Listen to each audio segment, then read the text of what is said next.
નમસ્કાર વિદ્યાર્થી મિત્રો, જો આપણે ભૌતિક વિજ્ઞાનની અંદર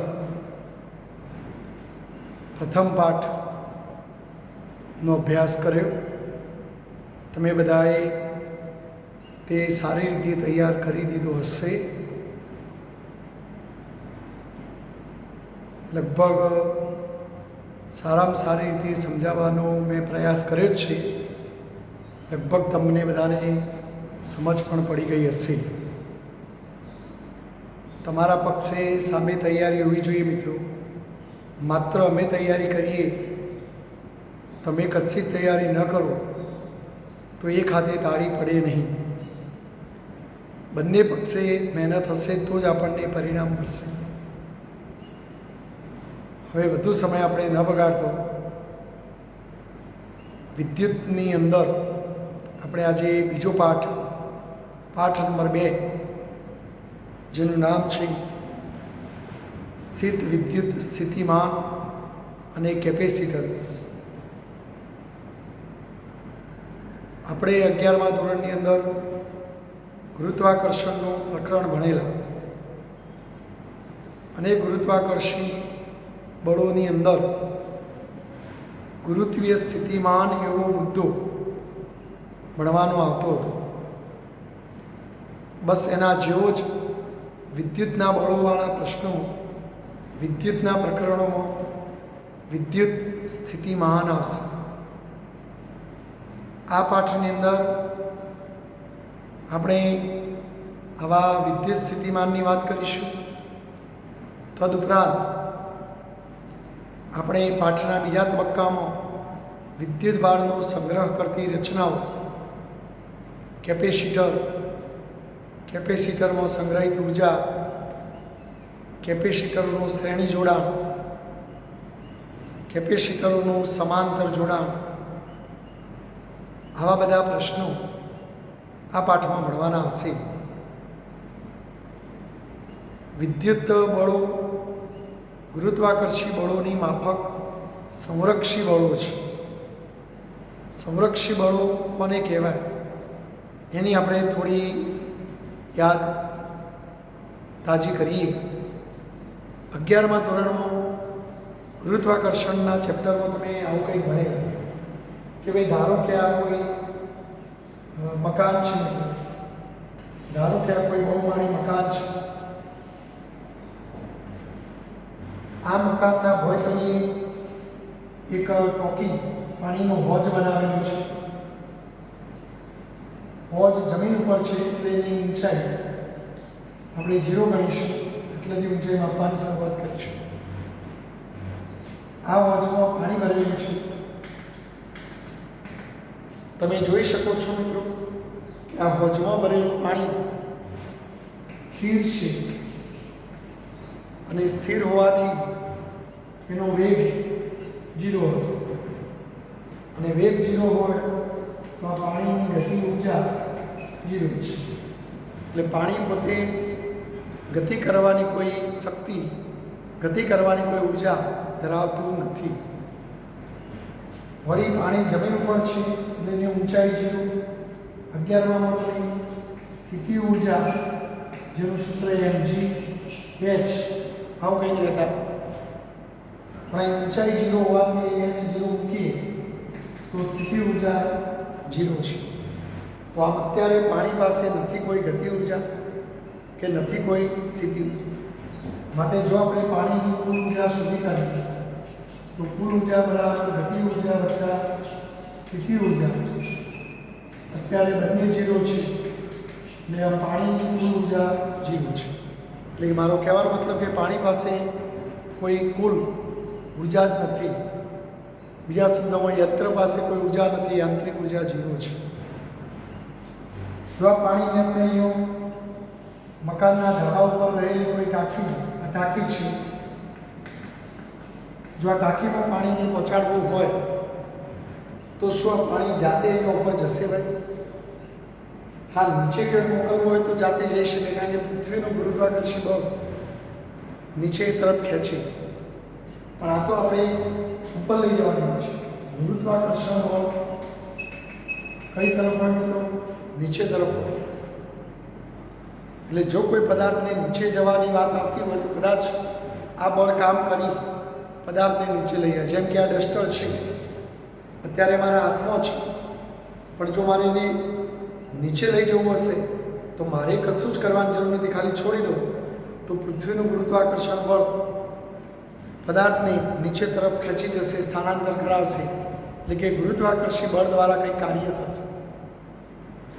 જ્યારે અહીંયા તમારે આ પાણીને ઉપર લઈ જવું છે, તો પાણીને ઉપર લઈ જવું હોય તો પછી જાતે તો ઉપર જશે નહીં, માટે આપણે કંઈક કાર્ય કરવું પડશે.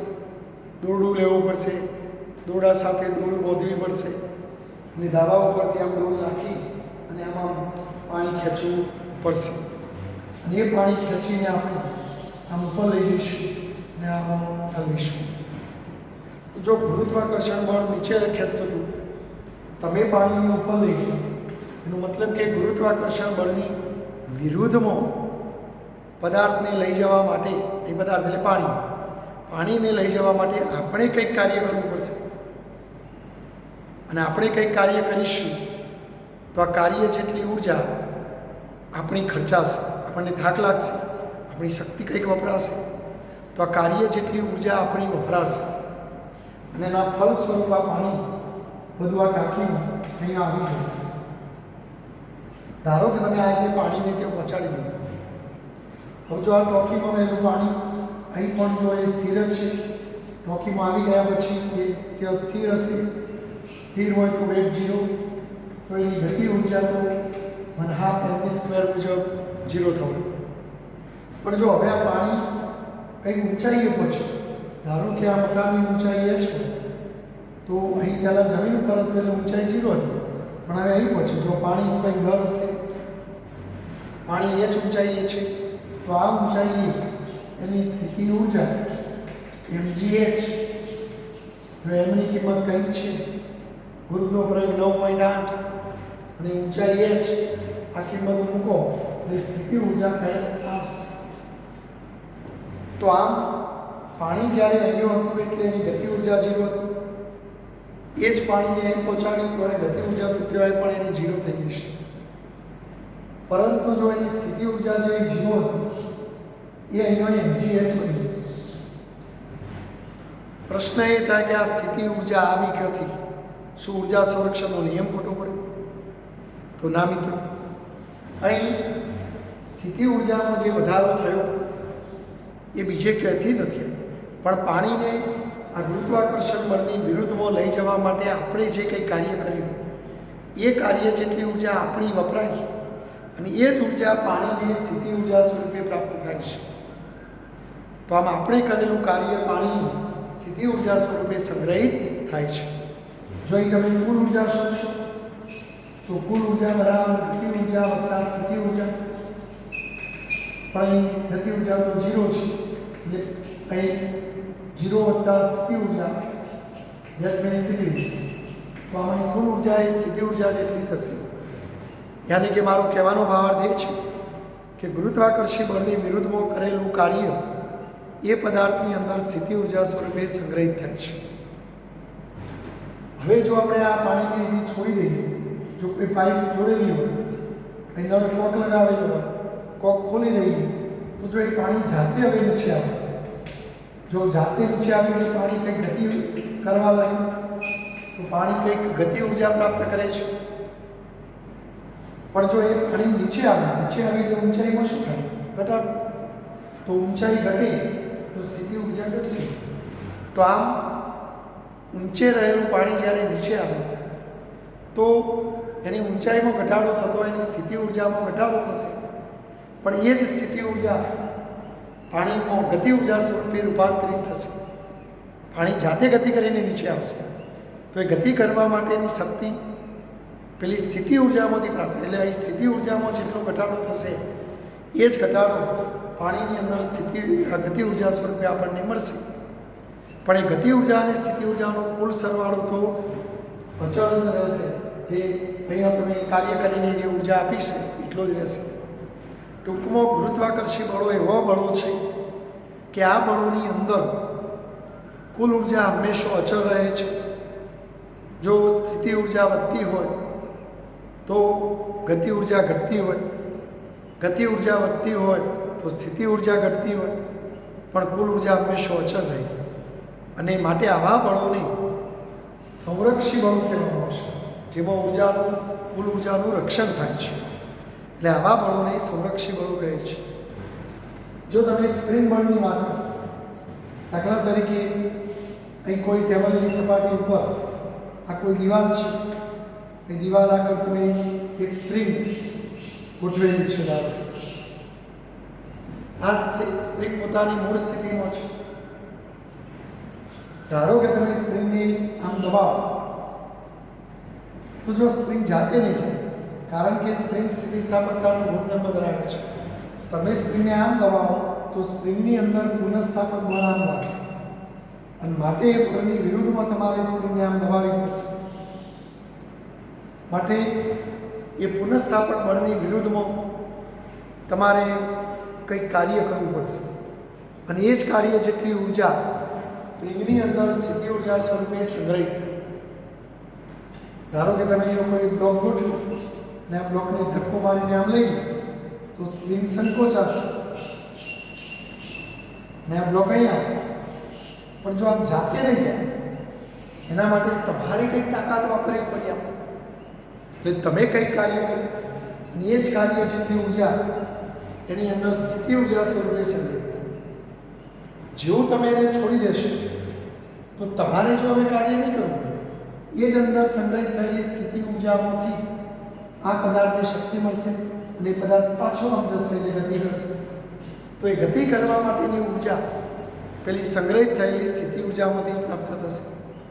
તો આમ સ્થિતિ ઉર્જા ઘટશે એટલે ગતિ ઉર્જા વધશે. પણ એ ગતિ ઉર્જા સ્થિતિ ઉર્જાનો કુલ સરવાળો, એ બંનેનો સરવાળો તો કુલ ઉર્જા જેટલો અચળ જ રહેશે. તો આમ સ્પ્રિંગ બળો પણ એક પ્રકારના સંરક્ષી બળો છે. તો આમ ગુરુત્વાકર્ષી બળ અને સ્પ્રિંગ બળ સંરક્ષી બળો છે. આપણે કહી શકીએ કે ભાઈ આવા બળોની અંદર કોઈ કાર્ય કરીએ, કોઈ કાર્ય જેટલી ઉર્જા એમનામાં સ્થિતિ ઉર્જા સ્વરૂપે સંગ્રહિત થાય. જો પદાર્થને છોડી દઈએ તો એ જ સ્થિતિ ઉર્જામાંથી એને ગતિ ઉર્જા પ્રાપ્ત થાય, પણ એ ગતિ ઉર્જા જેટલી વધશે એટલી જ એ સ્થિતિ ઉર્જા ઘટશે અને કુલ ઉર્જા એની જે પહેલેથી હતી એટલી અચળ રહેશે. તો આવા બળોને સંરક્ષી બળો કહે છે.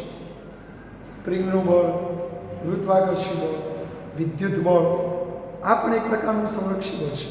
મિત્રો, વિદ્યુત બળ, દાખલા તરીકે તમે જો આ કોઈ વિદ્યુત ભાર છે આપણી પાસે ક્યુ, એની આજુબાજુના વિસ્તારમાં એનું ક્ષેત્ર, ધારો કે તમે અહીંયા કોઈ બીજો વિદ્યુત ભાર ક્યુ મૂકો તો તમે જો ધનની અપાકર્ષણ, એટલે અપાકર્ષણ બળ લાગતું હોય, અપાકર્ષણ બળ લાગતું એટલે આમ લાગતું. તો આ ઇલેક્ટ્રિકલ ફોર્સ, વિદ્યુત બળ આમ લાગતું. પણ જો તમારે આ વિદ્યુત ભારને અહીંયા લાવવો હોય, ધારો કે આ એક બિંદુ પી થી આ કોઈ બીજા બિંદુ ક્યુ આગળ આ વિદ્યુત ભારને લાવવો છે, તો જો જાતે નહીં આવે, જો આમ મોકલવાનો હોત તો તમારે કશું જ કરવાની જરૂર નથી. કારણ કે ધનને અપાકર્ષણ, એટલે આ વિદ્યુત બળ જ અપાકર્ષણ કરીને પદાર્થને દૂર લઈ જવું. જેમ આપણે પેલા પદાર્થને નીચે લઈ જવાનો હોય તો તમારે કશું જ કાર્ય કરવાની જરૂર નથી, છોડી દો તો ગુરુત્વાકર્ષી બળ જ એને લઈ જશે. પણ જો ગુરુત્વાકર્ષી બળ આમ હોય ને તમારે ઊંધો લઈ જવાનું હોય તો તમારે કાર્ય કરવું. એમ અહીંયા જો કે ધનની અપાકર્ષણ એટલે વિદ્યુત બળ આમ લાગે, એટલે જો આ વિદ્યુત બળને આમ જવાનું હોત તો કોઈ સવાલ જ નથી. આ જ વિદ્યુત બળ કાર્ય કરીને એને લઈ જશે. પણ ધારો કે આ વિદ્યુત બળને તમારે પીથી આ ક્યુ બિંદુ આગળ લાવવું હોય તો વિદ્યુત બળ આમ છે અને તમારે એને આમ લઈ જવાનું છે. તો અપાકર્ષી વિદ્યુત બળની વિરુદ્ધમાં લઈ જવા માટે આપણે કંઈક કાર્ય કરવું પડશે, આ ધક્કોમાં લઈ જવું પડશે. એટલે આપણે કંઈક કાર્ય કરીશું તો એ કાર્ય જેટલી ઉર્જા આપણી વપરાશે, પણ એ જ ઉર્જા એ વિદ્યુત ભારમાં સ્થિતિ ઉર્જા સ્વરૂપે સંગ્રહિત થશે. તો જો આપણો વિદ્યુત ભાર અહીં આવે અપાકર્ષણ બળની વિરુદ્ધમાં, તો એનામાં એ ઉર્જા સ્થિતિ ઉર્જા સ્વરૂપે સંગ્રહિત થાય. હવે જો તમે વિદ્યુત ભારને છોડી દો તો તરત જ પાછો દોડશે. તો દોડશે એટલે એ જે સ્થિતિ ઉર્જા એનામાં સંગ્રહિત થયેલી હતી એમાંથી જે ગતિ ઉર્જા પ્રાપ્ત કરશે. તો આ વિદ્યુત ભારની સ્થિતિ ઉર્જા ગતિ ઉર્જામાં ફેરવાય છે. તો આ રીતે સ્થિતિ ઉર્જાનું જ ગતિ ઉર્જામાં રૂપાંતરણ થાય છે. તો આ ગતિ ઉર્જા જે વધી એ પેલી સ્થિતિ ઉર્જામાંથી જ એને પ્રાપ્ત કરી, પણ કુલ ઉર્જા તો અચળ જ રહે છે. તો આ વિદ્યુત બળ પણ એક પ્રકારનું સંરક્ષી બળ છે એમ આપણે કહી શકીએ. વિદ્યુત બળ અને ગુરુત્વાકર્ષી બળની સામ્યતા. તમે ગુરુત્વાકર્ષી બળની વાતો યાદ કરો કે આપણે ગુરુત્વાકર્ષણ બળનું સૂત્ર એ બરાબર છે m1 m2 અપોન r. જ્યારે વિદ્યુત બળનું સૂત્ર યાદ કરો કુલમ્બના નિયમનું, f બરાબર k q1 q2 upon r. તો ગુરુત્વાકર્ષી બળ અને વિદ્યુત બળોની સામ્યતાની વાત કરીએ મિત્રો, સરખાપણાની કમ્પેરિઝનની વાત કરીએ તો આ બંને બળો એક તો સંરક્ષી બળો છે. બંને પ્રકારના બળો કેવા છે? સંરક્ષી બળો છે એમ કહી શકીએ. બીજી બાબત કે બંને બળો અંતરના વર્ગના વ્યસ્ત પ્રમાણમાં છે. ગુરુત્વાકર્ષી બળ પણ અંતરના વર્ગના વ્યસ્ત પ્રમાણ પર આધારિત છે અને વિદ્યુત બળ પણ અંતરના વર્ગના વ્યસ્ત ઉપર આધારિત છે. એટલે આ કમ્પેરિઝન છે. તફાવતની વાત કરીએ તો ગુરુત્વાકર્ષણ બળની અંદર ગુરુત્વાકર્ષી અચળાંક g આવે, ગુરુત્વાકર્ષી અચળાંક g આવે, પરંતુ આમાં g ના વિદ્યુત બળમાં k આવે. તો ગુરુત્વાકર્ષી બળોમાં ગુરુત્વાકર્ષી અચળાંક g આવે છે, એવો જ વિદ્યુતના બળોમાં કુલમ્બના નિયમમાં અચળાંક k આવે છે. તો આ થોડું ડિફરન્સ છે. બીજું કે ગુરુત્વાકર્ષણ માટે દળ જવાબદાર છે. ગુરુત્વાકર્ષણ માટે કોણ જવાબદાર છે? દળ. તો ગુરુત્વાકર્ષી બળો માટે દળ નામનો ગુણધર્મ જવાબદાર છે, એમ વિદ્યુત બળ માટે વિદ્યુત ભાર નામનો ગુણધર્મ જવાબદાર છે. તો આમ ગુરુત્વાકર્ષી બળોમાં જે કામ દળ કરે એ જ કામ વિદ્યુત બળોની અંદર વિદ્યુત ભાર કરે છે. એટલે જો તમે ગુરુત્વાકર્ષી બળ ઉપરથી સીધું જ વિદ્યુતની વાતો કરવી હોય તો એમના જેવી દળના જેવી ભૌતિક રાશિ કઈ લઈ લેવાની? વિદ્યુત ભાર q લઈ લેવાનું રહેશે. તો આ કમ્પેરિઝન અને તફાવતની મેં થોડી ચર્ચા કરી મિત્રો. હવે થોડું આપણે આગળ વધીએ.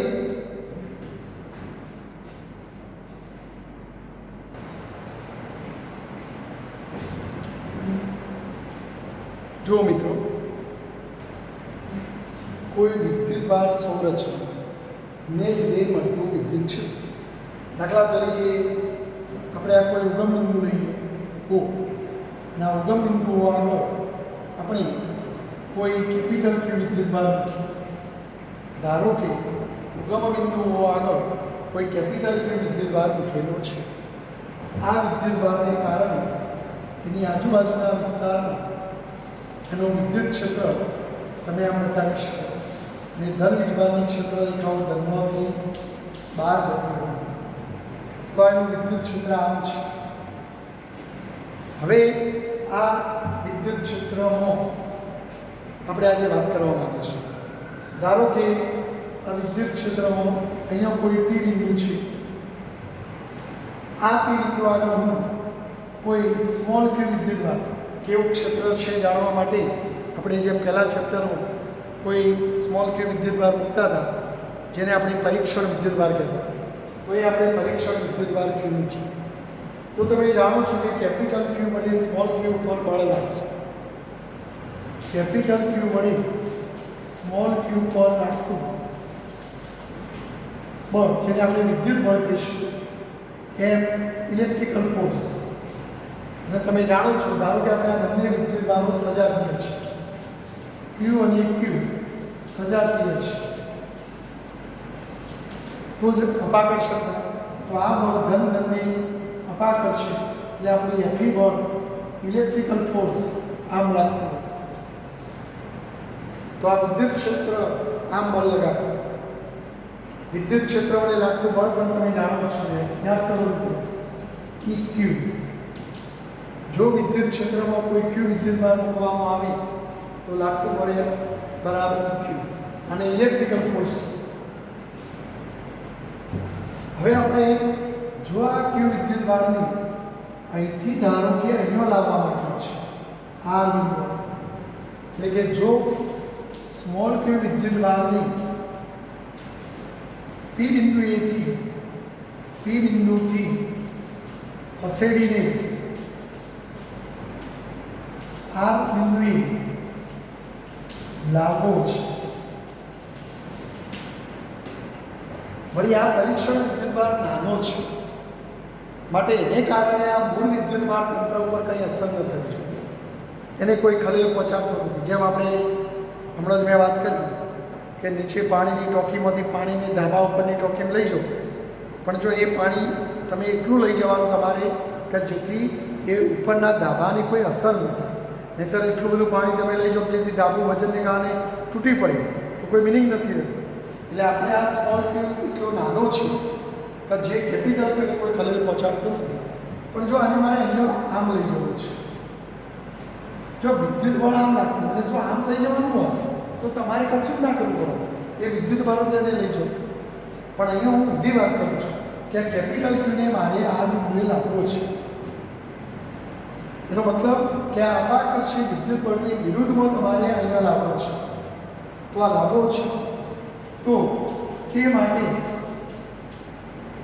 આ એફી અપાકર્ષી બળ એફડીની વિરુદ્ધમાં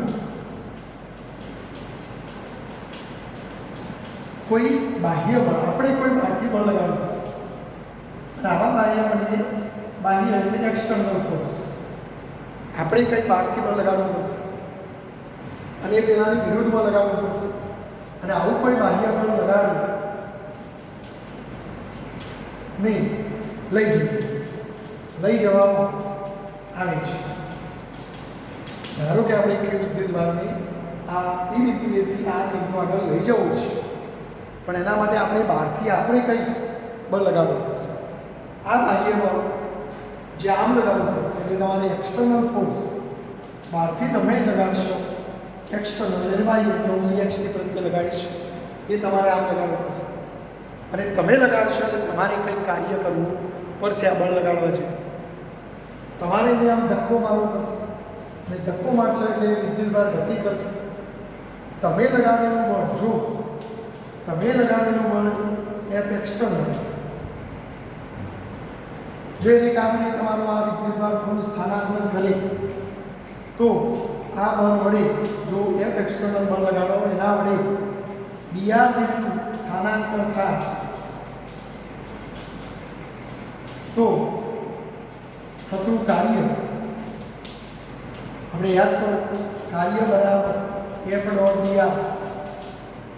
તો આપણે અહીંયા પણ નાનું સ્થાનાંતર કર્યું તો નાનું કાર્ય મળે તો ડીડબ્લ્યુ. બાહ્ય બળ વડે તમે કાર્ય કર્યું એટલે એફ એક્સટર્નલ ડોટ ડીઆર. અને આમ બાહ્ય બળ વડે તમે થોડું સ્થાનાંતર કરો, ફરી થોડું સ્થાનાંતર કરાવો, ફરી થોડું સ્થાનાંતર કરો, અને એમ કરતાં કરતાં એ મંજિલે પહોંચો. જો આ નાના સ્થાનાંતર દરમિયાન કાર્ય ડીડબ્લ્યુ, ફરી નાના સ્થાનાંતર દરમિયાન ડીડબ્લ્યુ, અને એમ કરતાં કરતાં જો આર આગળ આવીએ તો પીથી આર આગળ આવતો થતું કુલ કાર્ય. તો આપણે કુલ કાર્ય કેવું હોય, કયા બિંદુએ લઈ જતો, આર આગળ લઈ જતો કરવું પડતું કુલ કાર્ય, પણ ક્યાંથી લઈ જતો, પી આગળ. તો આ ડીડબ્લ્યુ જેવા જે નાના નાના કાર્યોનું સંકલન કરવું પડે, ક્યાંથી નીકળ્યા, પી આગળથી નીકળ્યા, આર આગળ ગયા, અને પી આગળથી આર આગળ થતો આ જે નાના નાના કાર્યો મને એનું સંકલન કરવું પડે. જો તમે ડીડબ્લ્યુની કિંમત મૂકી દો તો પીથી આર ડીડબ્લ્યુની જગ્યાએ F external dot P R આવું લખી શકાય. અને મિત્રો આ કાર્ય આપણે કરીશું, અને આ કાર્ય જેટલી ઉર્જા આપણી વપરાશે, જો તમે આ દિશામાં લગાડેલું બળ એફ એક્સટર્નલ અને આ દિશામાં લાગતું વિદ્યુત બળ એફ ઇલેક્ટ્રિકલ ફોર્સ, એ ઇલેક્ટ્રિકલ ફોર્સના જેટલું જ તમારું બળ હોય, પણ જો બંને પરસ્પર વિરુદ્ધ છે, એટલે જો વિદ્યુત બળના જેટલું જ તમે એક્સટર્નલ ફોર્સ આમ લગાવો તો બંને બળો સમાન મૂલ્યના પરસ્પર વિરુદ્ધ થઈ જાય તો પરિણામી બળ શૂન્ય થાય. એટલે જો આ બંને સરખા થઈ જાય તો પરિણામી બળ શૂન્ય થાય અને જો પરિણામી બળ શૂન્ય થાય તો તમે વિદ્યુતભાર તમારો જે વ્યક્તિ ગતિ કરતો હોય એ અચળ વેગથી ગતિ કરશે અને જો અચળ વેગથી ગતિ કરે તો એનો પ્રવેગ શૂન્ય થાય એટલે પ્રવેગ રહિત ગતિ કરશે. એટલે જો તમે બહારથી એક્સટર્નલ ફોર્સ એટલું લગાડો કે જે તમારા વિદ્યુત બળના જેટલું જ હોય પણ બંને કેવો હોવાનો પરસ્પર વિરુદ્ધ, તો પરિણામી બળ શૂન્ય થઈ જાય અને પરિણામી બળ શૂન્ય થઈ જાય તો ગતિશાસ્ત્રના નિયમો પ્રમાણે તંત્ર ઉપર લાગતું પરિણામી બળ શૂન્ય હોય તો સ્થિર પદાર્થ હોય સ્થિર રહે, પણ જો કોઈ ગતિમાન પદાર્થ હોય તો અચળ વ્યક્તિ ગતિ કરે તો આપણો આ વિદ્યુતભાર કેવું અચળ વ્યક્તિ ગતિ કરશે કારણ કે આમ જઈ રહ્યું છે અને અચળ વ્યક્તિ ગતિ કરે તો એ પ્રવેગ રહિત થયો અને આમ પ્રવેગ રહિત અહીંયો ગયો પરિણામે આ રીતે તમે અહીંયા પહોંચાડો તો યાદ રાખજો મિત્રો પીથી આગળ લાવતો થતું કુલ કાર્ય આ પણ આ કાર્ય કયા બળ વડે થતું? બાહ્ય બળ વડે થતું કાર્ય છે અને આ કાર્ય જેટલી ઉર્જા આપણી વપરાય પણ એ જ ઉર્જા એનામાં સ્થિતિ ઉર્જા સ્વરૂપે સંગ્રહિત થાય માટે આ જ ઉર્જાની સ્થિતિ ઉર્જા પણ કહેવાય. તો સ્થિતિ ઉર્જાને યુ કહેવાય. તો એનું સૂત્ર પીથી R F external into DR. તો આ સ્થિતિ ઉર્જા સ્વરૂપે સંગ્રહ. જો તમે આ જગ્યાએ લાવીને વિદ્યુતભારને છોડી દો, ચાલો હવે તમે છોડી દો તો તરત આર્ય બળ એને પાછું લઈ જશે, તરત તમારો વિદ્યુતભાર જાતે આમ દોડશે અને જાતે દોડશે તો પાછો ગતિ કરશે એટલે ગતિ ઉર્જા પ્રાપ્ત કરશે. પણ એ ગતિ ઉર્જા અહીંયા જ્યારે વિદ્યુતભારને તમે લાવ્યા અને એ વખતે એનામાં સંગ્રહિત થયેલી જે સ્થિતિ ઉર્જા હતી એ જ સ્થિતિ ઉર્જાનું ગતિ ઉર્જામાં રૂપાંતરણ થશે અને જેટલી સ્થિતિ ઉર્જા ઘટશે એટલી જ એ ગતિ ઉર્જા પ્રાપ્ત કરશે. પણ જો આમ પાછા લઈ જવાનું કાર્ય આવે તો આ બળ કરશે. એટલે જો વિદ્યુત ક્ષેત્ર વડે થતું કાર્ય કહેવામાં આવે તો વિદ્યુત ક્ષેત્ર વડે થતું કાર્ય તો એ ઊંધું કાર્ય આપણા બળ વડે થતું કાર્ય આમ હતું, ક્ષેત્ર વડે થતું કાર્ય આમ છે તો એ કાર્ય આનાથી ઊંધું હોય. તો જો આપણે આ જ સૂત્રમાં આગળ માઇનસ લખી દેવાનું WRP ઇન્ટિગ્રેશન ઓફ પીથી આર. પણ જો વિદ્યુત વડે થયેલો એફ એક્સટર્નલની જગ્યાએ માઇનસ એફી લખીએ તો માઇનસ એફી ડોટ ડીઆર. તો આમ માઇનસ એફી ડોટ ડીઆર માઇનસ એટલા માટે આવે કે પેલું પીથી આર લાવતા હતા એ આમ હતું, જ્યારે આ એનાથી ઊંધું ગયું આરથી પી તરફ જશે માટે આ જ વિદ્યુત ક્ષેત્ર વડે થતું કાર્ય. તો વિદ્યુત ક્ષેત્ર વડે થતું કાર્ય લખવાનું થાય તો માઇનસ પીથી આર વિદ્યુત બળ સ્થાન, જ્યારે આપણા બાહ્ય બળ વડે થતું કાર્ય અને આપણે જે કાર્ય કર્યું એ જ કાર્ય એનામાં સ્થિતિ ઉર્જા સ્વરૂપે સંગ્રહિત થાય. આપણે આર આગળ લાવ્યા તો આને આર આગળની સ્થિતિ ઉર્જા પણ કહી શકાય. બરાબર. તો આ રીતે તમે વિદ્યુતભારની કોઈ વિદ્યુતભાર સંરચનાને લીધે મળતા વિદ્યુત ક્ષેત્રમાં કોઈ એક બિંદુએથી બીજા બિંદુએ વિદ્યુતભારને લઈ જશો તો એના માટે આપણે કંઈ કાર્ય કરવું પડશે ને જ કાર્ય જેટલી ઉર્જાનો સ્થિતિ ઉર્જા સ્વરૂપે સંગ્રહિત. ટૂંકમાં કહીએ તો ક્યુ વિદ્યુતભારની બાહ્ય બળ વડે આપેલા આર બિંદુએ લાવવા માટે કરવું પડતું કાર્ય એ જ કાર્ય એનામાં સ્થિતિ ઉર્જા સ્વરૂપે સંગ્રહ પામે છે. અને જો પી આગળ આવ્યા પછી આ બાહ્ય બળ દૂર કરી દઈશું તો આ વિદ્યુત બળ ઊંધું કાર્ય કરશે, પાછું લઈ જશે, દૂર લઈ જવાનું કામ કરશે અને આપણી સ્થિતિ ઉર્જાનું પાછું ગતિ ઉર્જામાં રૂપાંતરણ થશે. પણ સ્થિતિ ઉર્જા જેટલી ઘટે એટલી જ ગતિ ઉર્જા વધે, કુલ ઉર્જા તો અચળ રહે. તો આ રીતે કુલ ઉર્જા હંમેશા અચળ રહે અને આ રીતે વિદ્યુત સ્થિતિ ઉર્જાની મેં તમને વાત સમજાવી અને વિદ્યુત બળ સંરક્ષિત બળ છે એ વાત પણ અંદર આવી જાય છે મિત્રો. તો આમાં તમને ખ્યાલ આવે જો વિદ્યુત બળનું સૂત્ર આ લખી શકાય અને ઘણી વિદ્યુતલક્ષીની ચોપડીઓમાં આવું પણ જોવા મળશે. પીની જગ્યાએ ઇક્યુ અથવા ક્યુ ઈ ડોટ ડીઆર તો આવું પણ આપણે પછી લખવાનું આવશે કોઈ પાછળ પ્રશ્નમાં તો પણ તમે યાદ રાખજો મિત્રો.